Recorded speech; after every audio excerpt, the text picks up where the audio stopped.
upset about this. Why is this on your head? It's on everybody's head.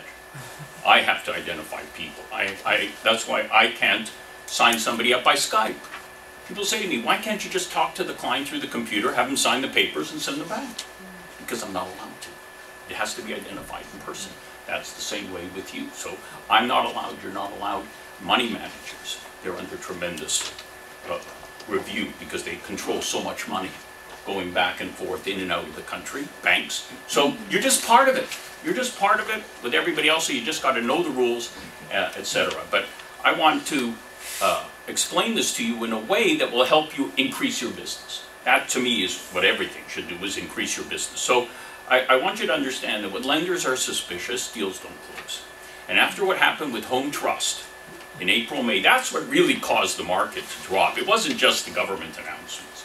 It was Home Trust. The lenders started looking more carefully at loans, and we were getting lenders on the day of closing saying, deal canceled, because they were looking at the conditions, they were reviewing everything again, they were nervous that there were other brokers out there who were slipping deals through without proper due diligence. And so that matters. And so when they're suspicious about anything in a deal, your deal may not close, and we had to do a lot of extensions because this was happening. So how do you avoid problems? So to me, the way you avoid any problem is you know your clients. When you know your clients, when you know that they have roots in the community, then you 80 to 90%, you're never going to have a Fintrac problem. Ever. You're never going to have a Fintrac problem. And I also believe if you do this right, you're going to get more referrals and increase business. So, first question somebody calls you is always, how did you find me? That's what you have to ask. That's what I asked. Somebody calls me, I always say, how did you get my name? Which realtor gave you my name? Why do I ask that question? I'm deriving, I'm not going to write it down. Why? Is because I know that on most deals, title insurance is going to call me. And they're going to ask me questions because they're in charge of fraud. So they're going to ask me questions like, have you done work for this person before? And many times they say, no, it's the first time. So they get nervous. Well, first time. But I said, but the realtor who referred them, I've known that realtor for 5, 6 years. And that satisfies the title insurance. And so that makes me happy. So for you, very important. How did you find it? Now, if it's a seller, you're not as concerned. You shouldn't be as concerned when you go on your listing appointment because the seller lives there. They live in the community. They're here. They have a connection. So you see, you don't have to be as nervous about Fintrac. The problem is a buyer who contacts you and you've never met them before. That's when there's a problem. Okay, the prospect calls you. So the second thing that you're going to always think to ask for a buyer, where is the money coming from? That to me is the key question. Where's the money coming from? Because for Fintrac folks, the dots always have to connect. He's making a good living, he's got a job, they save some money, they're buying a place. Oh, they're buying another place. How can he afford a second place? Well, either he's getting a gift from his parents, or the property went up in value, they're refinancing, they're taking some money to buy a second place. As long as the dots connect, you're not going to have a Fintrac. So that's key. Always. Where'd the money come from? Where is the money coming from? And so, let's say you do get a prospect who contacts you and you don't know them. You don't have a connection. My advice is you send them an email right away. Say, we'll schedule 3 showings for tomorrow. But I have a short email to send you. It'll take you 5 minutes. Send it back. And in our experience, this helps us find you the right house faster. And I've given you everything that's up on the board. It's in your little worksheet that I've given you. This comes actually from my book, Real Estate Salespeople Beware. The first question, have you signed an agreement with another realtor? So this answer will win in any arbitration proceeding. Too many arbitrations between buyer brokerages when the buyer has signed 2 BRAs. Here, you've got it in writing before you met the person. They did not sign with somebody else. It's a wonderful thing. You've got that as proof. For that alone, it's worth sending this. The second question to me is Fintrac. Please tell me your business contact information. This is not personal. Everybody's business contact information is allowed to begin. But what are you doing here? If they've got a work address and they're with somebody, a position, then they're showing you a connection to the community. So number one, that's going to solve Fintrac. Number two, from a selfish standpoint, they can qualify for a mortgage. They got a full-time job. So that's why that's your second question. The next few questions are related to the CMA. What are you looking for? Up here in Barrie? And what price range? And I believe if anybody answered those 3 questions, you would be able to do a CMA just like you did for the seller on a listing. Wouldn't take you that long. And you could go through that when they come into your office, and that shows you at a different level. And at a different level, you know, it may be easier to sign them up to a BRA. I know that's always problematic. The last question is, do you own a home? There may be a listing for you, there may be a referral fee for you.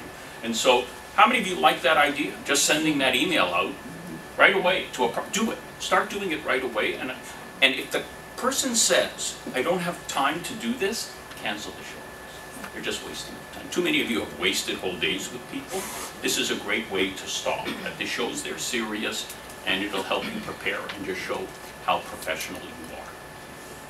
And then you're going to continue. How many of you have databases of your clients? How many of you keep databases? And I'm sure Ron and all the coaches say that you got to keep in touch with your database. How many of you call your database once a year? How many of you wish you contacted your database once a year? And the coaches tell you, why do the coaches tell you to do that? How many times have you called somebody and found out, oh yeah, I was looking for your card, my nephew's looking for a house, you know? How many of you have actually gotten business by calling your database? And so that's why they tell you to do it, to get business. But I also believe you're building a relationship by doing that. So as an example, let's say you're calling somebody up. You haven't spoken to them in 9 months, a year. What are some of the things you're going to ask them? Okay, what are some of the things you're going to ask them if you're just talking to them right away? How's the kids? How are the kids? Family. You'll talk about family. Terrific. You may want to slip in, can I update your contact information? You know, then you cover all the anti-spam nonsense because you just keep sending them all your stuff. You update their contact information. What else are you going to talk about? That's great. Family. What else? So we're planning on going away. Is there planning on addition to a house or anything like that?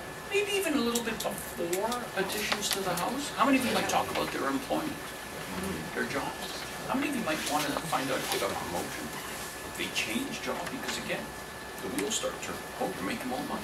You got a promotion. You can afford. The market's down a little bit this summer. Maybe this is the time to trade on it. Do you understand? It can lead to that. That's why people talk about occupations. That's what the coaches say. Talk about somebody's occupation. So to me, by doing that, it's not just about building a relationship. Like when you talk about family, you become a friend of the family, but also you're monitoring. You see, the government says that when somebody's doing a lot of deals, you're supposed to monitor. But they don't tell us what monitoring means. It just means you follow them around with binoculars to see, you know, what they're doing all day long. Do you understand? We don't know what monitoring means. This is monitoring. It's staying in touch. It's finding out what they're doing. And to me, you should be doing it anyways. Like I wish when an auditor came in Fintrac to the brokerage and said, what are you doing regarding monitoring? We monitor everything. Because our agents keep in touch with all their clients. They want to. They want to know what they're doing. They want to know everything and changes in their life. Because that would answer everything. So to me, it's not just about Fintrac. It shouldn't be about Fintrac. It's about building that relationship with clients. You're going to make more money doing it. And as a byproduct, you're going to satisfy Fintrac at the same time. So to me, it's just remember those lessons. You know, what's the person doing? Does the money add up? Where's the money coming from? You're never going to have a Fintrac problem. The brokerage will never have a Fintrac problem. And things are going to go well for you.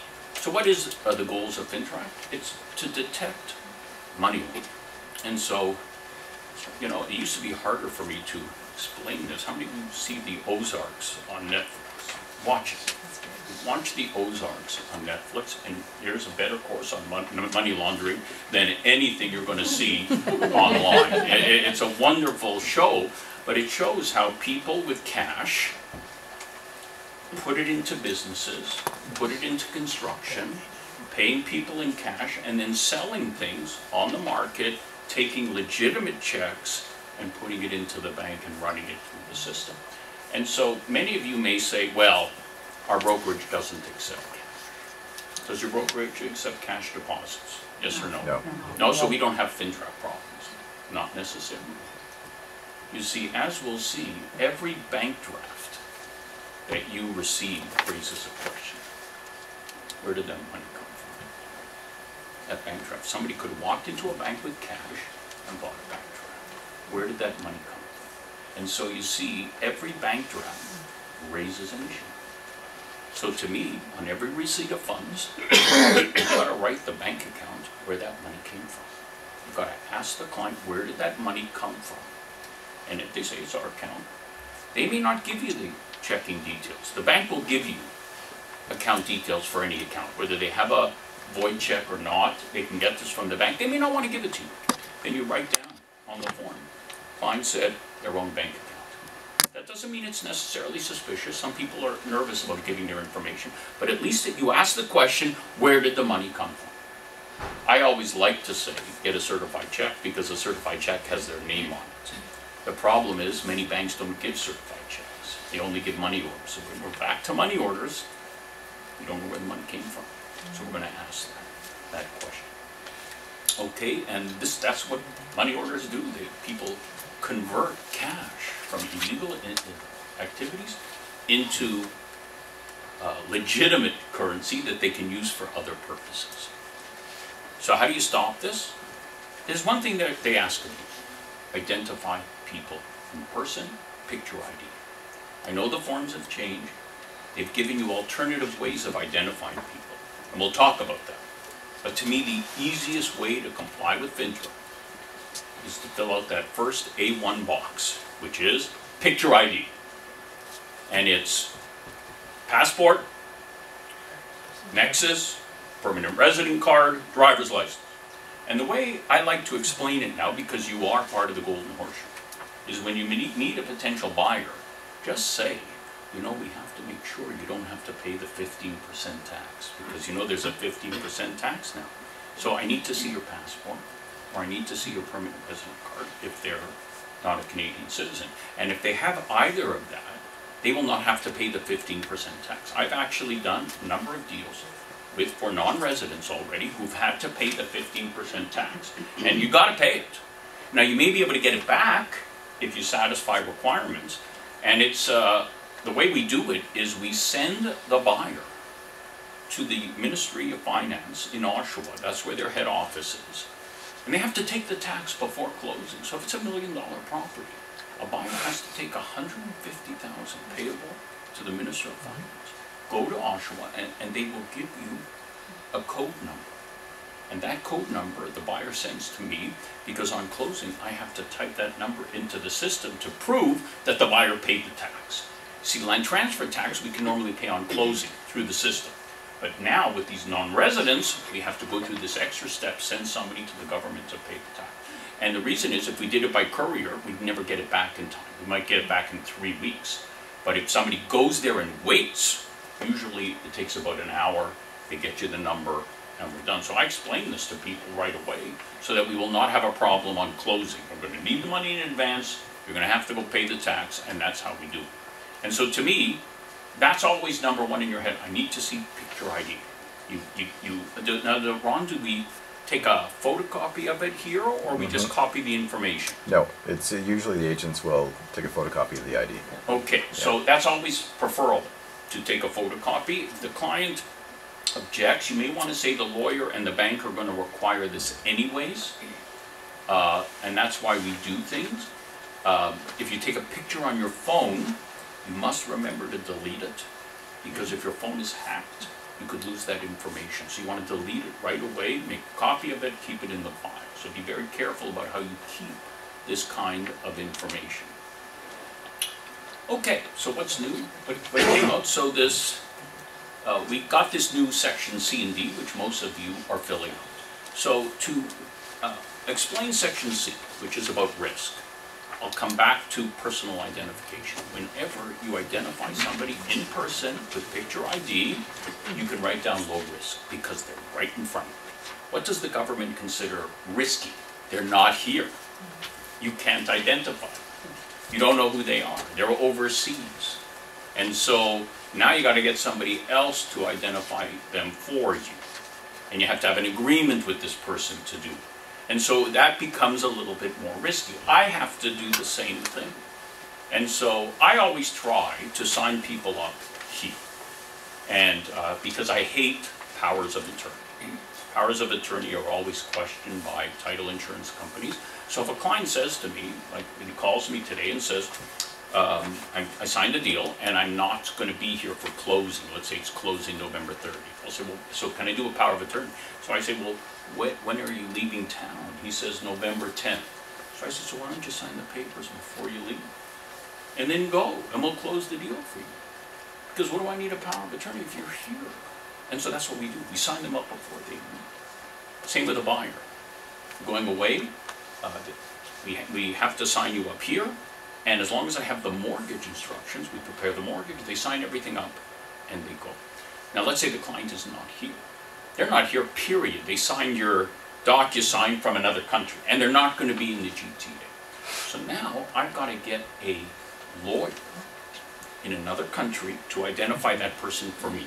Or I have to make an appointment at the Canadian Embassy of that country and get them go to the Canadian Embassy and sign the papers there, and then the papers come back to me. So depending on the country, I can either use a lawyer there who's similar, somebody who's identifying, they have to be proved to me they're part of a law society there, or I got to send them to the Canadian Embassy. But we can still get it done. We can still get the deal done, but you have to know this in advance. So it's very similar. What I have to go through and what you, but if they're in person here, I don't have a problem, and you won't have a problem. That's why you get that picture ID, you write low risk and number C, and you're good. Okay. So now we come to business relationship. So they introduced this a few years ago. So a business relationship means that a person has done 2 deals with this brokerage in the last 5 years. So let's say a Fintrac auditor came in here. One of the things he would ask Ron is, how do you know that a new client has done a deal here in the last 5 years? So I'm going to ask right here. When a new client comes in, is their name put into a system? And does it actually pop up that they've done a deal in the last 5 years? I would probably say no. In most brokerages, it doesn't. And so the Fintrac person is going to say, so how do you know if anybody's in a business relationship? And that's a negative against the brokerage. So I'm not here to say go buy the software, although I think Lone Wolf has software that you can actually find this, and it's not that expensive to check. But I believe on the front of the form you should have a box that you write in yourself where you ask the client, have you done a deal with our firm in the last 5 years? And they say no, you check it. And Ron should send something out today. Further to the session we had this morning, from now on, everybody who signs a Fintrac form, on the bottom, write in whether they've done a deal in the last 5 years. So if somebody comes from Fintrac in the next year or two, from today, that's how we check. That's how we check. Or we have some Lone Wolf software that we use, but then you can answer it. And so then you have to decide, you know, do we have to monitor this person? Okay, they're doing more deals, multiple deals. And it could be as simple as trading up. So 3 years ago, they bought a house, today they're trading up. That's a business relationship as far as the government is concerned. And it could be completely explainable. They got some equity in the house that's increased. They got a promotion of work, and they're able to trade up and afford a larger house with a bigger mortgage right now. And so, perfect explanation, that's all you need. That's all you need. That's all monitoring is asking. Is there a good explanation for why they're doing multiple deals? But if they're doing a deal a year, and the person doesn't work, you understand they have no job, and they're calling you every year, I got another property to buy, that's suspicious. Because the dots don't connect. And that's when you would have to. So this is not rocket science. It just does, and I'll bet most of your deals make sense. People are trading up. People have saved up for an investment property. It all makes sense. And as long as it makes sense, you're never going to have a Fintrac problem. Okay. So, questions for monitoring. Always, where is the money coming from? Like I keep coming back to this. You're doing another deal. Where's the money coming from? Oh, you're refinancing. Oh, you got more equity in the house. You're buying a bigger house. Simple. That's all you have to make sure for yourself. And is this a quick flip, or is this a long-term investment? Just so you know, the government is very nervous about quick flips because they see quick flips as money laundering. In the papers this morning, You know, all these people who do assignments, you know, buying pre-construction condos, flipping, not declaring the income, the government's going after these people. Because it is income when you quick flip. It's not a capital gain, it's income, which means they should be declaring the entire profit and paying tax on it. And many don't. And so that's what you have to be thinking of too. Anytime there's a quick flip, is it a quick flip because they're buying, throwing a lot of cash in, and then flipping it out at legitimate money? So this is why you ask those questions. And again, what you always do. What are you doing now for a living? In other words, you just want to demonstrate that you've checked that the dots connect, why they can afford a property or a second property or a higher value property. As long as the dots connect, you're never going to have a Fintrac problem. That's why I said I don't believe you'll ever have Fintrac problems, as long as you know your clients, know what they're doing, and understanding why they're doing their investments with you. So, the Fintrac officer here is Robert Gaylor. I don't know if Robert's here today. Bob. Yeah, he's around. He's around. Okay, Yeah. so In the it's building. important that you know who the Fintrac officer is, so that if you ever have a Fintrac issue, you go and find Robert, or you speak with Ron, and you deal with it. Because you see, sometimes this may not arise right away. It could come later. So one of the signs of a suspicious transaction is when they want to change the name of the buyer at the last minute. That's suspicious. We've been dealing with one person, then all of a sudden, we need an amendment. And they don't really explain why. That's suspicious. There may be a good explanation for it, but it's a little bit suspicious. It could be because of financing. Couldn't get the financing. You've got to add somebody to get the financing. Okay, then it may make a little bit of sense, but you've got to watch for that, because that's what the government refers to as a suspicious transaction. Okay, training program. So how many of you have read this company's Fintrac policy? Okay, well, all of you should have read it. And there's also a modules on money laundering. How many of you have actually watched the video modules on money laundering? It takes about 40 minutes to go through it. I've actually given you a link to the modules here in the presentation so you can watch it. I was going to say maybe just have the 8-year-old who does your RICO courses. But then I thought, you know, maybe this isn't the kind of lessons you want to teach your 8-year-old. Oh, Daddy, money laundering, this looks like a really interesting profession. So maybe you do this yourself, do this. And so then you're supposed to complete a certificate. So I've given you the certificate. And to me, every person who's here, every person who works in this brokerage, every deal secretary, everyone should do this, which is read the policy on Fintrac, watch the modules, and sign this that says they've done that. And Ron should keep all of this in a file. Every new agent who comes in should be required to do this. And it just shows that everybody's careful about Fintrac. And then every 2 years, you're supposed to do an update. So that's what today is. And so I don't know if anybody has signed in yet, but when you... I'm going to get them, yeah. But before you leave, we're going to send it around. Everybody should sign this form, just showing that you were here and that you got updated, and Ron will pass it around, and he's recording the session for other people so that they can watch it and fill out the same form on the day they watch it as well. And so if these policies, I'm sure they're in some form or another, they're part of the brokerage. If they're not, then they should be added. So no cash deposits. I think that's understood. You can't do a cash deposit unless you get approval. And where possible, photo ID copy is what we want. Now, there's nothing illegal about writing down the information. So if a client is not willing to have you copy it and they want you to write it down, there's nothing wrong with that.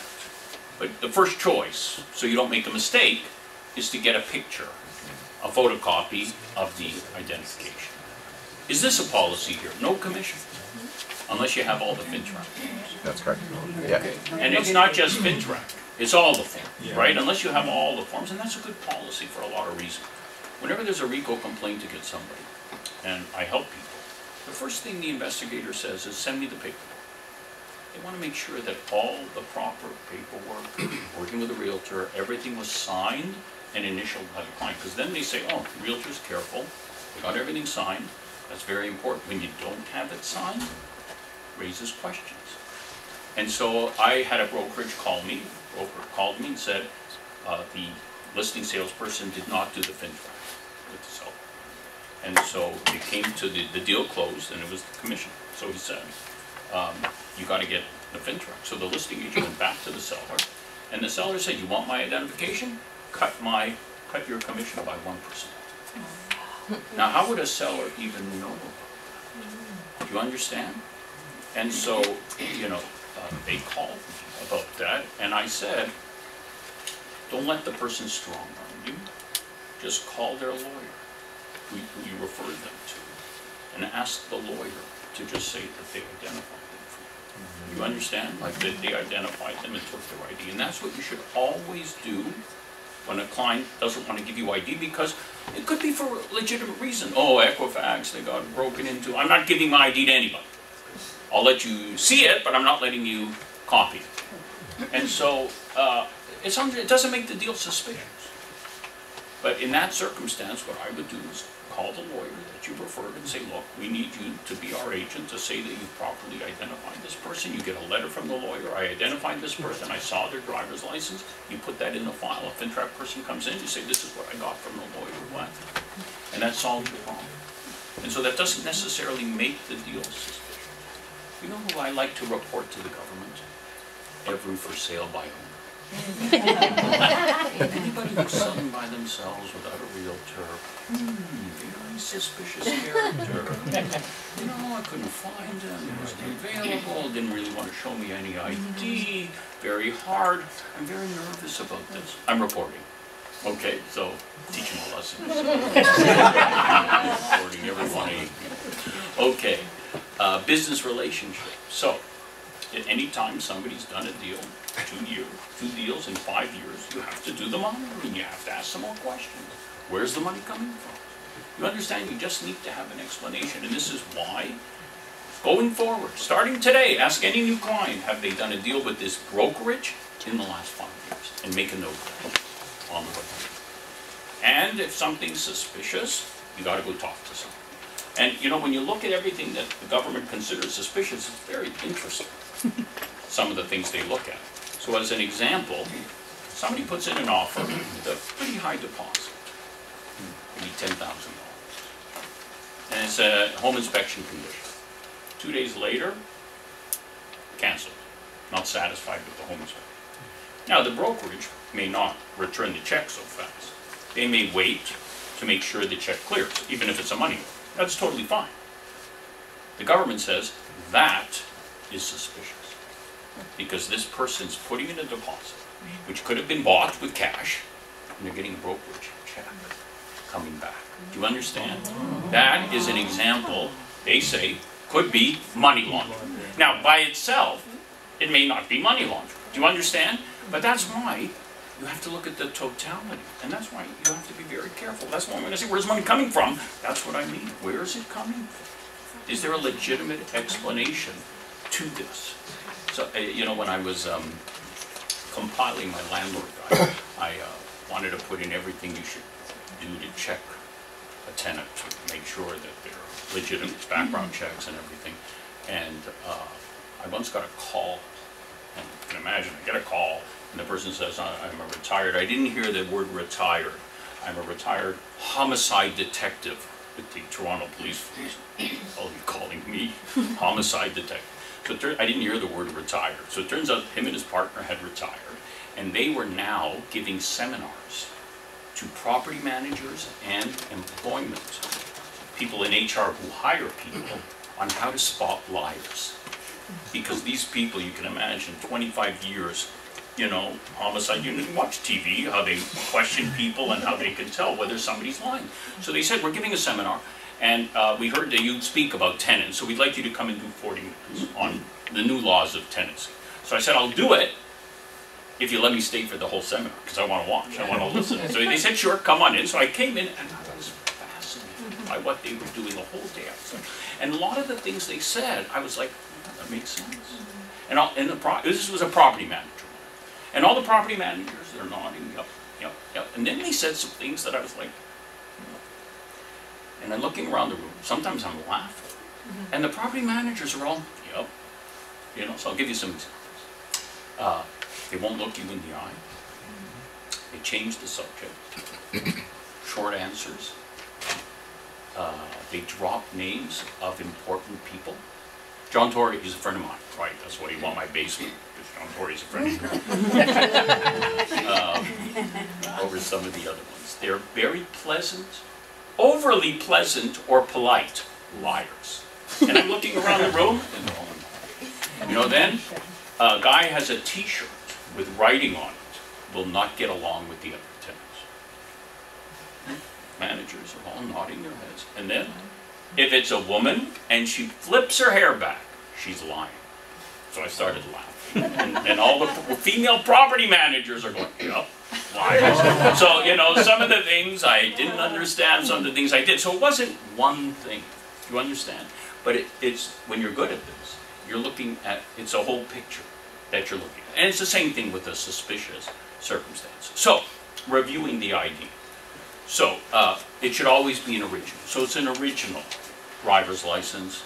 And you want to check the expiry date, because if the ID expires before closing, they will not be able to get a mortgage. So it's got to be valid on the closing date. Of course it's got to be valid when you do it, but you also should think ahead. It's got to be valid on the date of closing as well.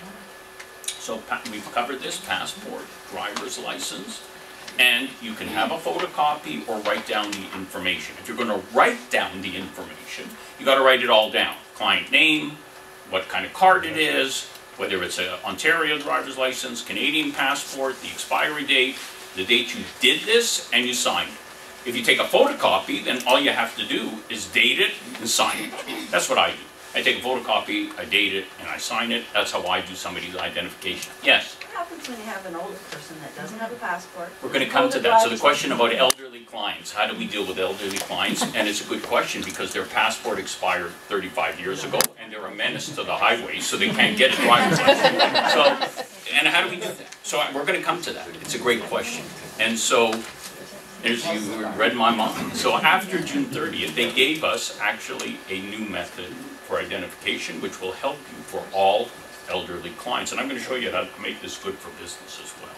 So, you need two documents.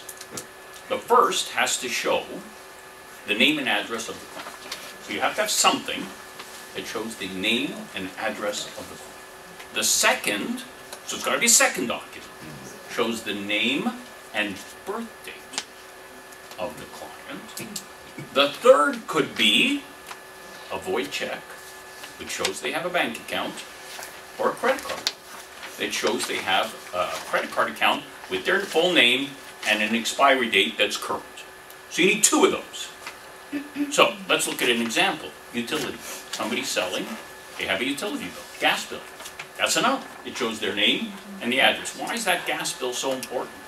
Because it's also got all the charges, the additional charges typically for rentals are on the gas bill. And you really got to look at that carefully. There have been a lot of claims against salespeople for not catching the water softener, the furnace, the air conditioner that are on payments.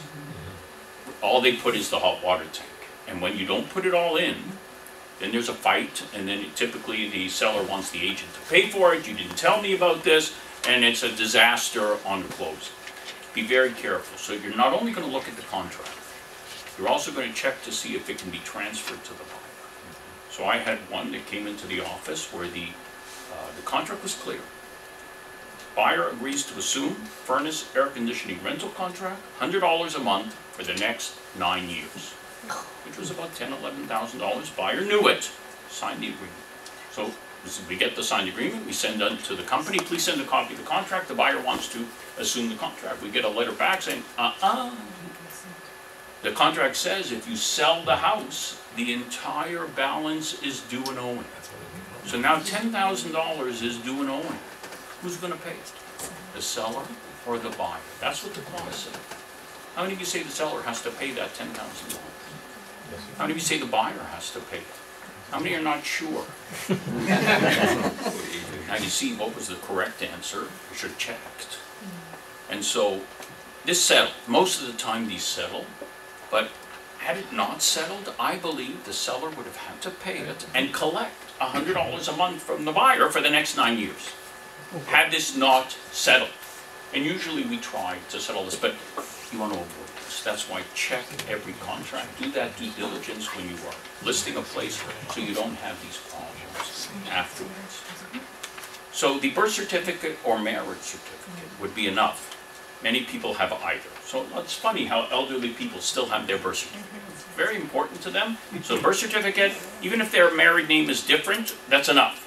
So as long as it's a birth certificate and a utility bill, no picture, it's enough. And that will help you with elderly clients. You know, I had a realtor who was in that position. They had an elderly client. And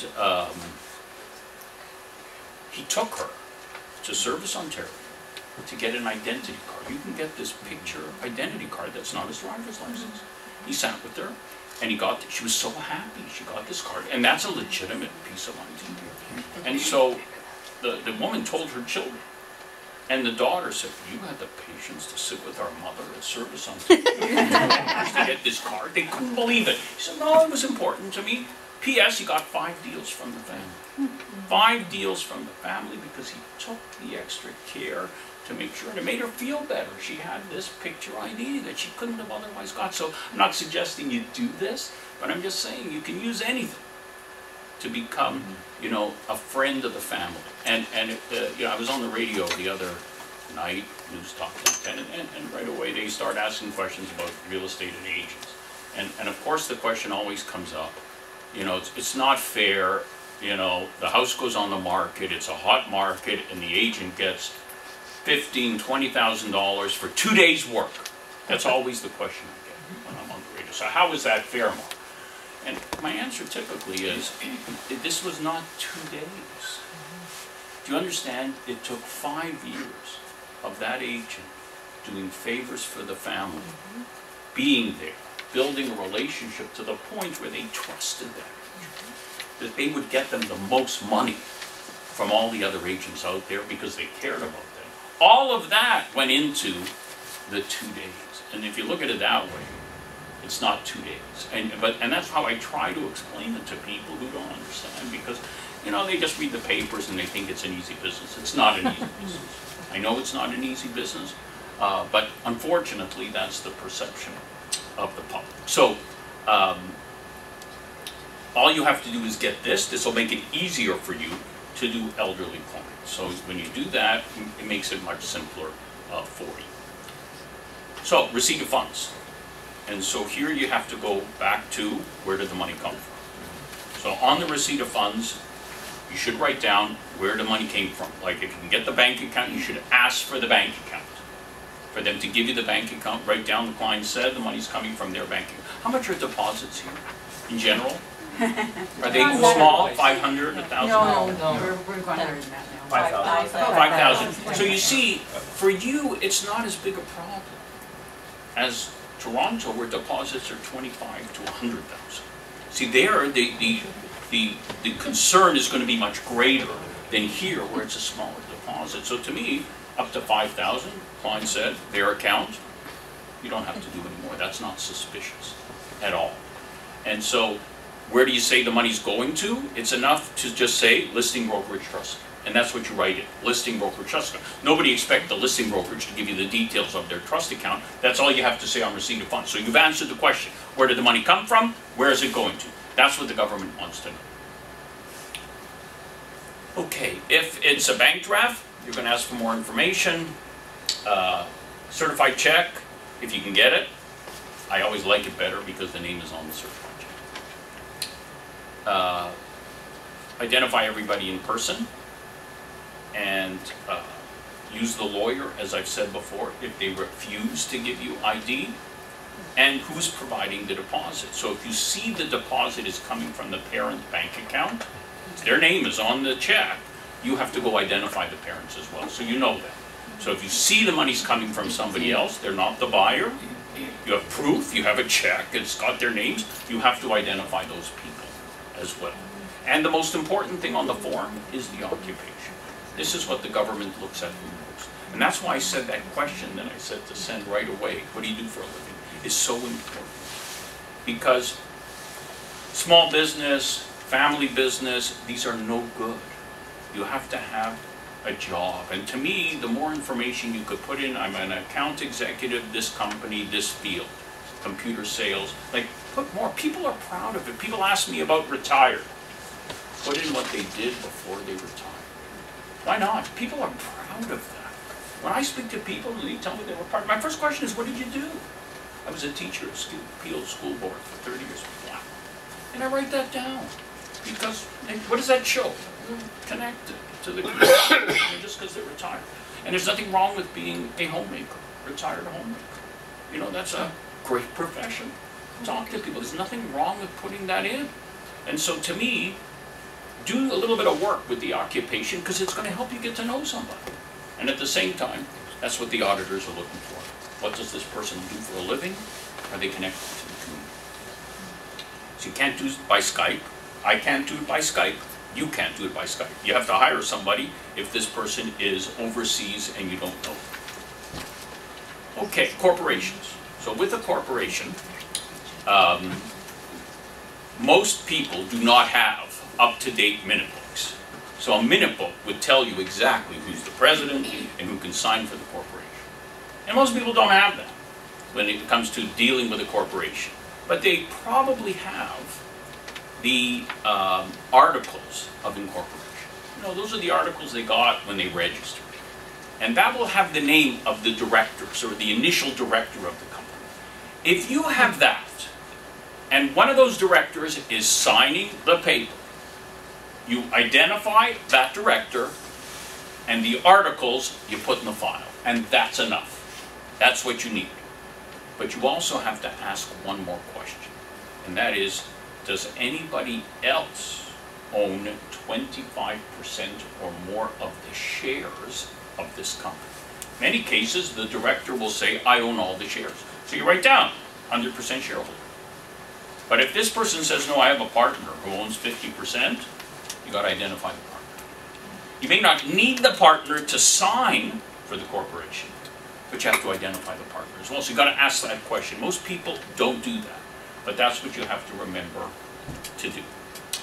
And if it's a residential lease or a business sale, you do not have to do a Fintrac.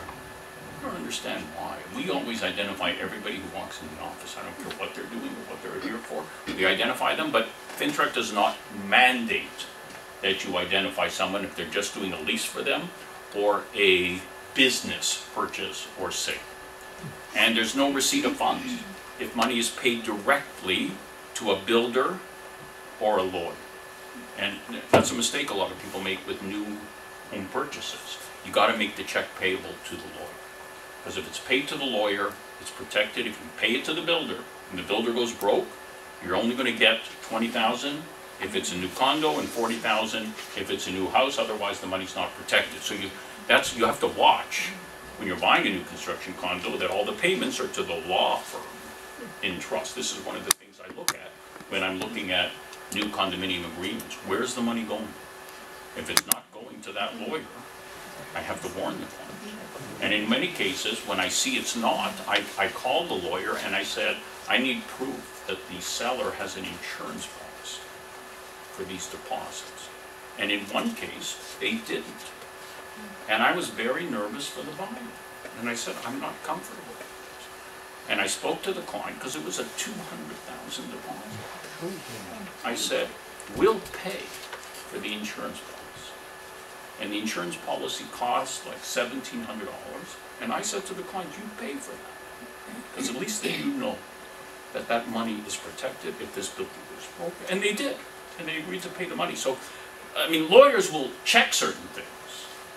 But because we have similar concerns, but you don't have to worry about completing the receipt of funds in this case.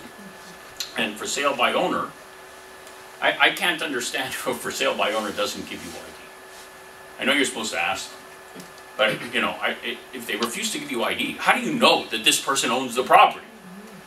You understand? Like, I don't understand that at all. That's why they're all suspicious. They're all suspicious. They're all suspicious. Okay. Now we come to the power of attorney. And so, as I said earlier, powers of attorney are the #1 source of fraud.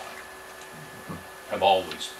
People getting a power of attorney, running to somebody's bank account and taking their money, or going to lawyers and taking their property and transferring it to someone else. And so, the title insurance companies are incredibly suspicious whenever a power of attorney is used. I have to fill out a complete statement about the power of attorney if I'm acting for somebody using it. And they won't accept the deal unless they know me, I know the client, etc. So, let me explain the 2 different kinds of powers of attorney. When somebody comes in to me and they want to do a will, a will is going to take effect after somebody passes away. But I always say, you know, before you pass away, you might become sick, where you can't make a decision. And that's why people do powers of attorney. So if you're sick, and a doctor says you're sick, you will appoint somebody close to you who can make decisions, like about your medical care or your property. And then people do that, and they sign a power of attorney. But it says right in the power of attorney that this will not take effect until a doctor says you can't manage your affairs. If you go buy a power of attorney from the store for $20, it doesn't say that. It just says, I'm appointed your power of attorney, meaning they can go to the bank and take out all your money. That's really what some of those forms say. And so, there could be another power of attorney where you have a husband and wife who are selling a house, and the husband's leaving town, and they're not going to be available to sign on the iPad with you, the DocuSign. So you say, okay, look, I'm going to do a power of attorney. I'm going to give my wife the ability to sign for me while I'm going away. So the husband's away, but you see, this husband is going to be involved in the decision. You know, he's not sitting in a hospital not being able to make a decision. And so, when an agreement, if it does come in, the wife's going to have to sign twice. She has to sign for herself and as power of attorney for the husband. But you see, the identification requirements will be different for you. So if the person is in the hospital and they can't make a decision, you're going to identify the attorney. So whoever was appointed is the person you must identify. And you're going to ask to see an original of the power of attorney. Now the third party is the person who gave it. So if the person's in a hospital, you don't have to go identify the person in the hospital. You just write down their name, they're the third party, they gave the power of attorney. But you see, if it's a husband and wife, you should also identify the husband, because the husband is going to be giving part of the instructions. You may not sign the paper, but you know the decision is made with the husband, and so I would identify the husband as the third party again.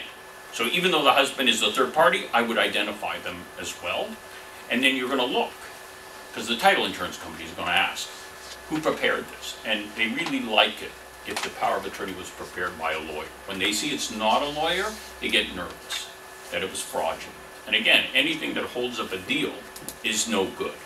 There has to be 2 witnesses. If there's only 1 witness to the power of attorney, it's probably invalid. So again, you want to make sure the power of attorney is legitimate before you start marketing or dealing with the property. Most banks will not allow a mortgage to be signed by power of attorney. So that husband who's going out of town, his wife can sign the contract to buy the house for him, but they can't put on the property. So this is what I search. Oh, this was the deed for the property. I don't need the deed right now. It's the search title. Okay, so this is what all of you have access to, and so I'm going to enlarge it a little bit. Okay, can you see it? Can you see it? All right, so this is what a lawyer does when we do a title search. So it's going to have the names of the owners right here, and then it's going to say here whether they're joint tenants and tenants in common. If you took property law, what does joint tenant mean? It means if one dies, it automatically goes to the other. So many times people will call me and they'll say, MPAC says title is in 2 names. One of them died 10 years ago. Who signs my listing? What do I put on my listing? Because they're still on title. So my first question is, were they joint tenants or tenants in common? If they don't know, I just pull this up. So I see they were joint tenants. So let's say Jason passed away, which means that this person, Misty, is the sole owner because of joint tenancy. So I said, you can do the listing just in the name of Misty. Even though Jason's on title, he's not really on title. And I can fix this on closing. So on closing, I can actually transfer the property from these two people to one first, based on the death certificate. I can do that. And then we transfer it to the buyer. So now the question becomes, can we sell without probate? And so now we have to, in order to, well, first of all, let me just tell you, when you go on a listing and you do this, you can also find out title. So anytime you see the letters ST, what does ST stand for? Subject to. That means somebody has a right over this property. An easement. Is this a major easement? Is it a minor easement? You have to disclose major easements to buyers so they can get out of the deal. So it'll usually have a number here. Here it's BR 33275. So I've got to go looking down here. Oh, I found it. Easement, Bell Telephone Company. So Bell Telephone easements are minor easements. Buyers have to accept them, and so you don't have to disclose them, but it's not a bad idea to just copy this into the property description. So the buyer knows it's ST. They can't complain about it. So you see, just getting this, if you're going on a listing, I would get this because it, oh, what happened? Time down. Dehydrated.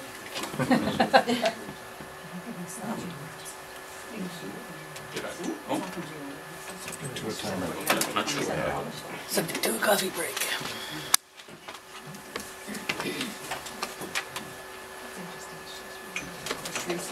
What if you just go to the mouse area? Where's Teresa? My computer turned off for a second. Teresa. Not sure. Oh, just check the power. No, maybe it'll come back. Well, I'm sorry about this, but it happened. Should have bought an apple. Yeah, Okay. there we go. Good job, Ron. Yes. Okay. Love my apple products. Let me just go back to where I was.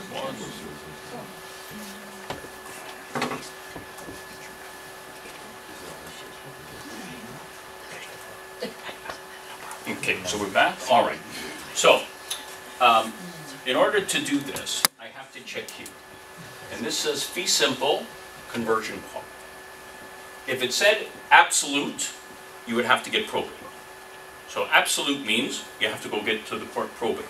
So fee simple conversion means this used to be in the old registry system, and I'll bet if it's not in a subdivision up here, it used to be in the old registry system. So, and it got converted by the government into land title. So then I got to look, what's the date of conversion? It's right here, 1998-07-21. So this property went from the registry system to land titles in 1998. So what that means is if the person who died acquired title before 1998 and still owns it, it can be sold without probate. That's the, so it takes me 2 minutes to find this out. I just have to see when did they take ownership. Now here you see, it looks like they may have taken ownership a little bit later in this one. Had it been this one. So this one I go to page 2 and I see when did they take ownership? 2012. So if this person died, it would be too late.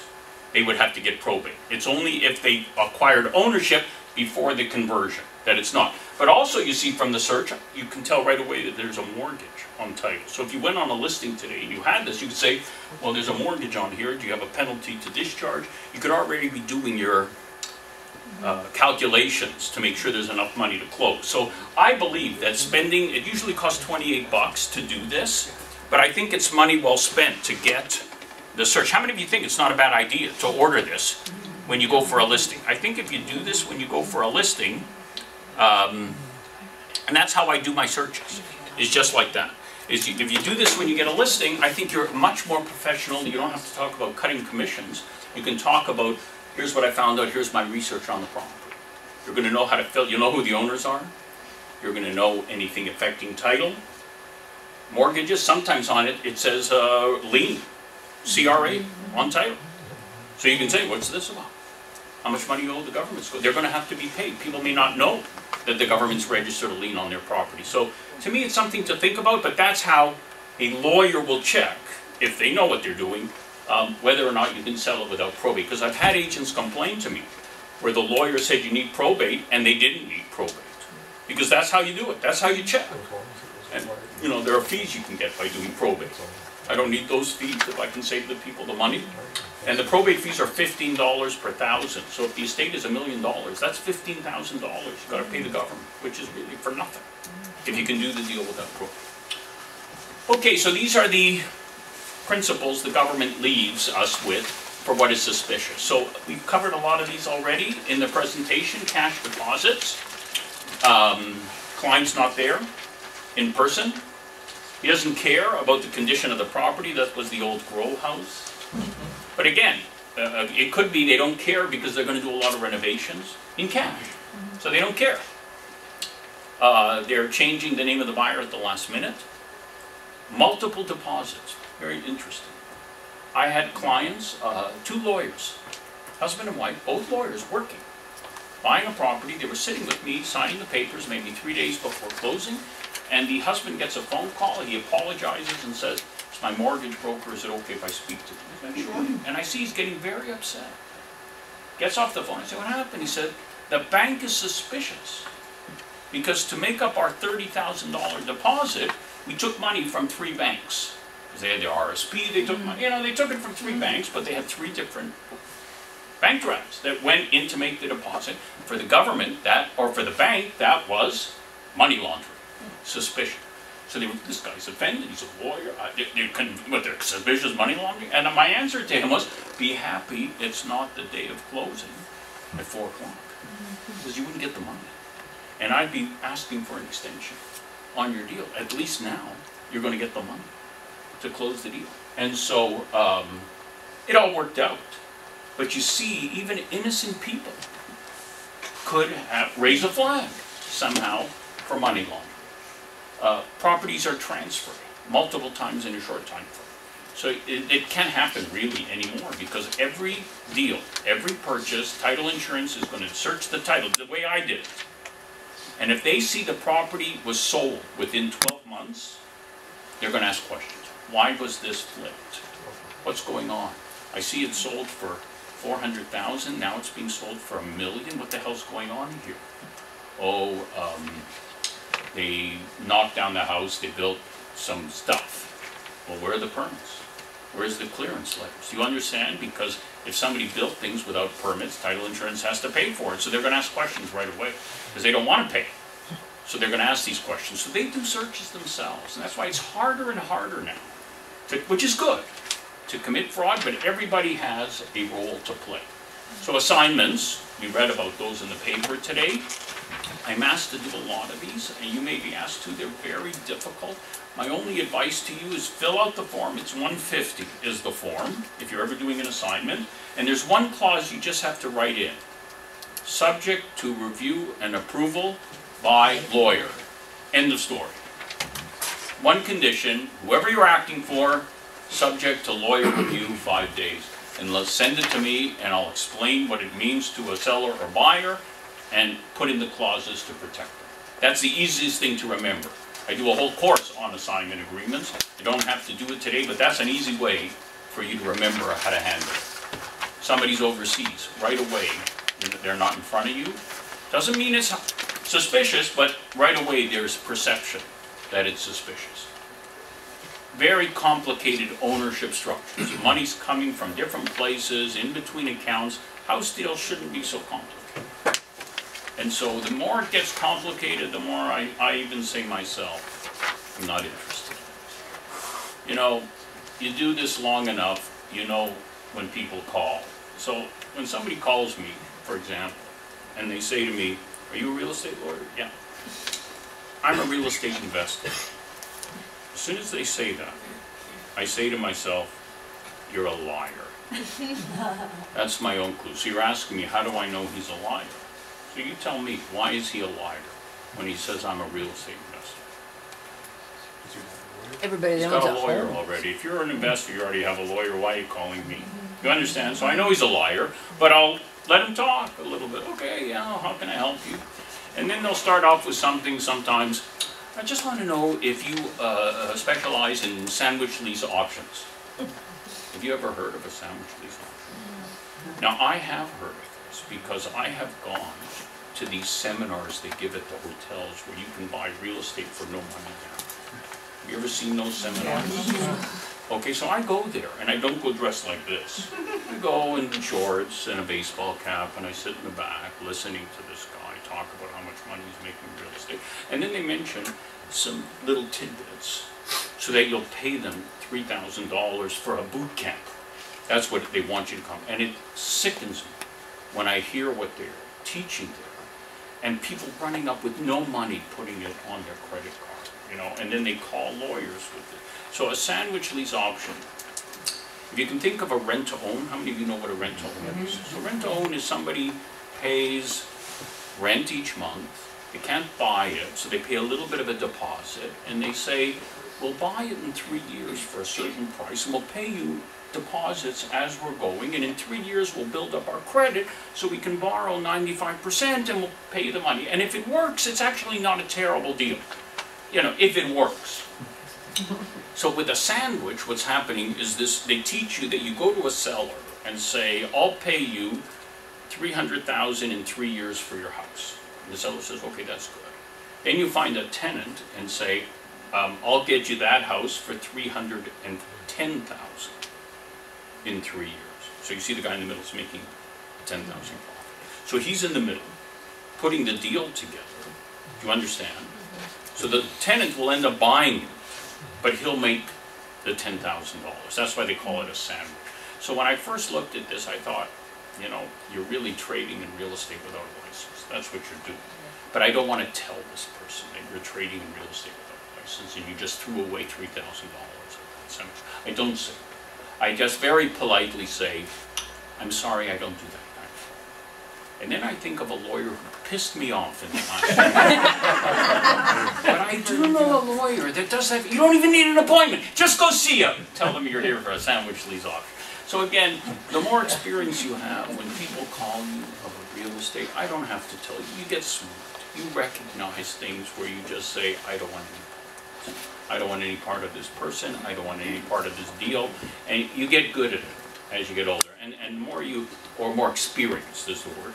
And really what it comes down to is, you know, do the dots connect? When they don't connect, you really don't want any part of it. Okay, the client wants to close deal quickly.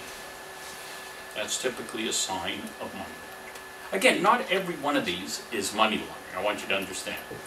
Things don't add up. They put down the cash, they put down a deposit, and then they cancel the deal a couple of days later. It doesn't make the deal suspicious, but now I think you're thinking, oh, it makes a little sense now. The client agrees to pay well over asking. Now in a bidding war, this is not really a problem because of, you know, that's how bidding wars are right now. And the government still hasn't told us what they're going to do with bidding wars. You notice that? They haven't said what they're going to do with bidding wars. I personally think that escalation clauses should be banned. And they all pay $5,000 more than anybody else. Like, to me, they should be banned. And if you're doing if you expect a bidding war in the office, for whatever reason, I think you should send out, by the way, before any bids come in, I think you should send out a communication to every agent to say this: these are the rules that have been established for this bidding war for the protection of everyone. Number one, we will not submit any offer with an escalation because we are concerned about potential litigation. So everybody knows.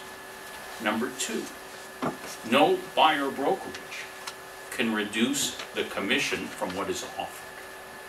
And that, to me, is because RICO has this wrong position that this has to be disclosed to the other buyer brokerages. I've never understood that, by the way. And I think it's just wrong. Because if a buyer agent wants to give a benefit to their client, all they have to do is bid higher and give them back their commission. They can give their commission to the client in the deal, and it's not, they can write it off for tax reasons, and it's not a problem for the buyer. So the buyer can get the same advantage without the agent saying, I'm reducing my commission. But when you have to tell all the other agents, well, one of the offers, the buyer's reducing commission, it screws up the whole bidding process, as far as I'm concerned.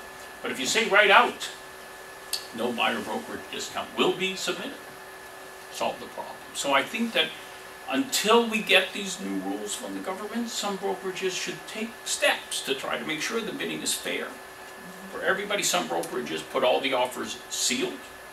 They let the manager present all the offers to the seller. If there's an offer from this office, it's presented first, not last, and everybody's told about that. So there are ways you can make the bidding process, in my opinion, more fair, so that the public is not as suspicious, but it's still, we're waiting to see what the government decides. Okay, the person doesn't have ID on them, which is, I'm always troubled. Like, how can you leave your house without ID? I never understood that. When people have that, they don't have any identity. How are they referred to you? Again, how did you find me?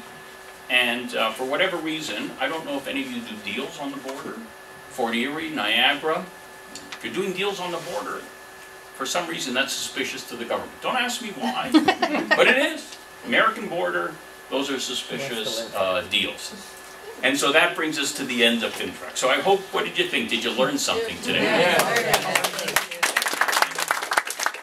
So I'll close with this. If any of you, do any of you get my emails? I send out video emails. If you don't have my emails and you want to get them, just give me a business card that has an email address and I'll add you to my list. That's number one. And if anybody wants to pick up one of my books, they're just 20 bucks each. Either the Landlord Guide, my book for salespeople, or my book on the agreement of purchase and sale. But are there questions first? Because I finished a little bit early. Are there questions before we call it a day? So I'm suspicious of somebody. What do I do next? You go talk to your manager. And if you feel that you have to file a report, there's a report you can download, and really it's the last page.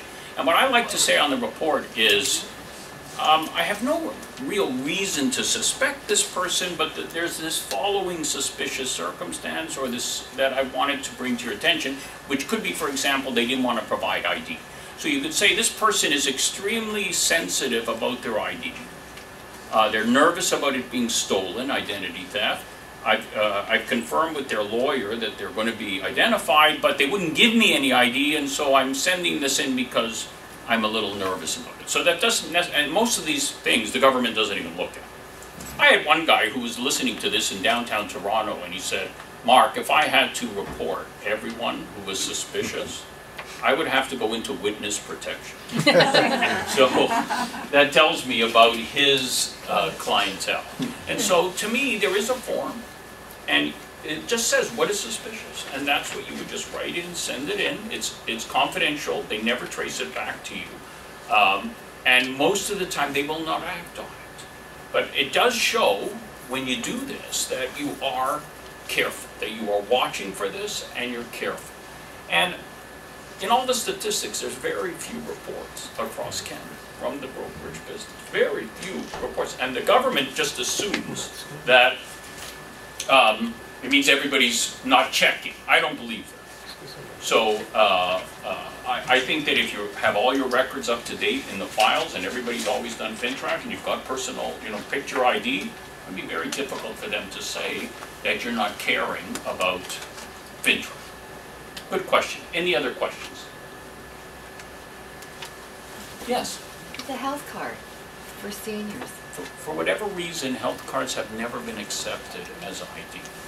So now, like in the old days, because of the elderly client problems, I used to say to people, just get whatever you can get. Whatever you can get.